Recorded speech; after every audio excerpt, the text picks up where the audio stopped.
Hello. आप सभी लोग कैसे हैं? उम्मीद करता हूँ कि एकदम शानदार जानदार जबरदस्त होंगे। तो आज मैं आपके लिए एक बहुत जबरदस्त टॉपिक जबरदस्त कंसेप्ट लेके आया हूँ, जिसमें बहुत सारे बच्चों को इतना कंफ्यूजन होता है जिसकी कोई लिमिट नहीं। मतलब जैसे कि मैं आपसे पूछूं आपके सामने मैंने लिखा है, ये एक वर्ब लिखा मैंने इज। अब बताओ ये हेल्पिंग वर्ब है या फिर ये लिंकिंग वर्ब है या फिर हम इसको कहते हैं ये ऑक्सिलरी वर्ब है।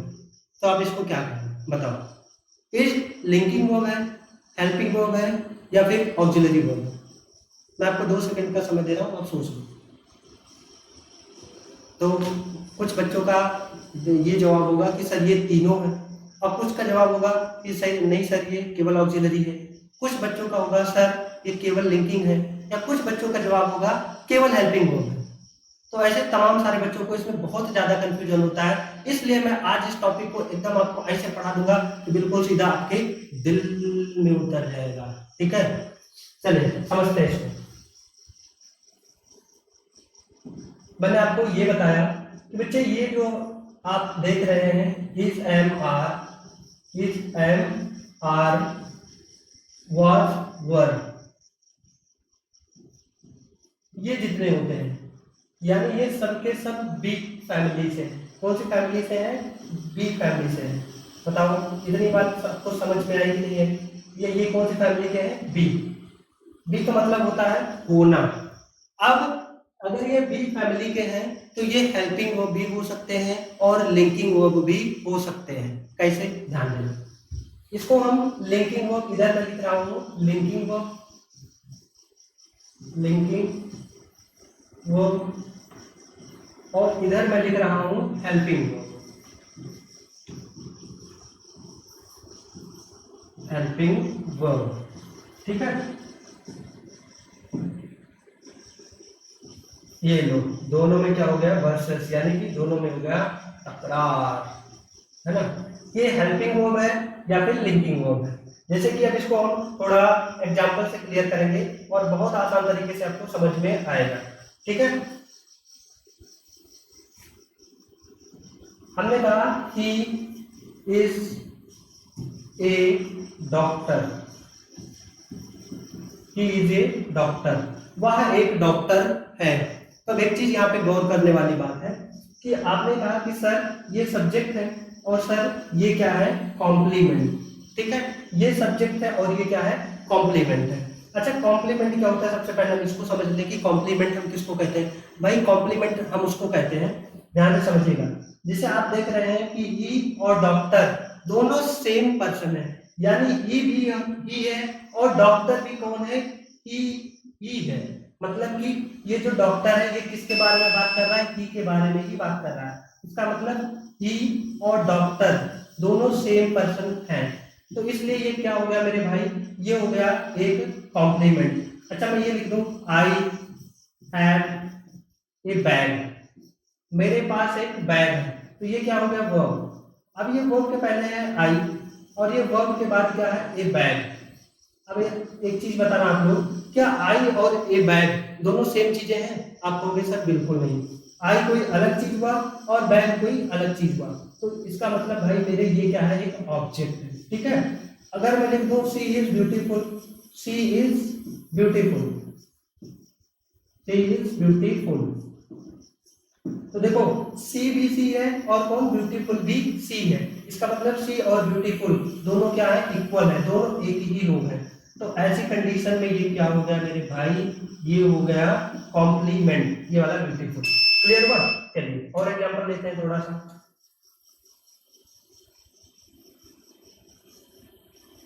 हमने लिखा आई एम ए टीचर, मैं एक टीचर हूं। तो आप खुद मुझे बताइए कि ये जो आई है और टीचर, ये टीचर कौन है? आई ही तो है। तो आप कहेंगे sir I is equal to a teacher, तो इसका मतलब इसी को हम क्या कहते हैं? कॉम्प्लीमेंट। लो मैं आपको पढ़ाने आता लिंकिंग वर्ब और हेल्पिंग वर्ब, और इसी में मैंने आपको क्या पढ़ा दिया? कॉम्प्लीमेंट पढ़ा दिया। एक इसी बहाने से आपका एक टॉपिक और क्लियर हो गया। तो बताओ कॉम्प्लीमेंट समझ में आ गया? तो इसका मतलब अब आप इसको ऑब्जेक्ट नहीं कहेंगे, इसको आप क्या कहेंगे मेरे भाई? कॉम्प्लीमेंट कहेंगे। तो जब ये इज एम आर, जब इज एम आर क्या करे, सब्जेक्ट और कॉम्प्लीमेंट को आके, सब्जेक्ट और कॉम्प्लीमेंट को आके लिंक करने का काम करे, तब इसको हम क्या कहेंगे, लिंकिंग वर्ब। क्या कहेंगे, लिंकिंग वर्ब। बट इसको हम हेल्पिंग वर्ब भी कह सकते हैं, ये नहीं कि इसको हम हेल्पिंग वर्ब नहीं कह सकते, हेल्पिंग वर्ब भी कह सकते हैं। कैसे, हमने इधर लिखा he is teaching, he is teaching English, वो इंग्लिश पढ़ा रहा है। तो अब जब देखेंगे कि जब इज अकेला आए, जब इज एम आर वॉच पर, यानी कि ये जब सब के सब अकेले आए, मतलब किसी और मेन वर्ब के साथ में ना आए, तो ये यहाँ पे क्या कहलाते हैं, लिंकिंग वर्ब। क्या कहलाते हैं, लिंकिंग वर्ब। बट जब यहाँ पे मेन वर्ब, मेन वर्ब मतलब सारा एक्शन खुद पे जो काम को ले ले, उसी को क्या कहा जाता है, main verb. He is teaching English, अगर इसको छिपा ले जाए तो ही टीचिंग इंग्लिश, हमें समझ में आ रहा है पढ़ाने की बात हो रही है, तो ये मेन वर्ब हो गया। तो जब ये मेन वर्ब यानी सारा काम यही कर रहा है, तो इसका काम केवल और केवल क्या है, इसको सपोर्ट करना है ना, यानी इसको हेल्प करना। तो ये यहाँ पे क्या हो गया, हेल्पिंग वर्ब। अब मैं आपसे कहूं आई वॉज गोइंग देयर, अब आप बताना कि अब यहाँ पे ये किसके साथ में आ रहा है, किसके साथ में आ रहा है, किसी मेन वर्ब के साथ में आ रहा है। तो यहाँ पे ये वॉज क्या हो गया, आप कहेंगे सर अब तो बहुत क्लियर है, बहुत आसान है। अब हम बताने जाएंगे कि ये वॉज क्या है, यहाँ पे हेल्पिंग वर्ब। मजा है बहुत। अच्छा अब बताओ, एक एग्जांपल मैं लिख रहा हूँ, सी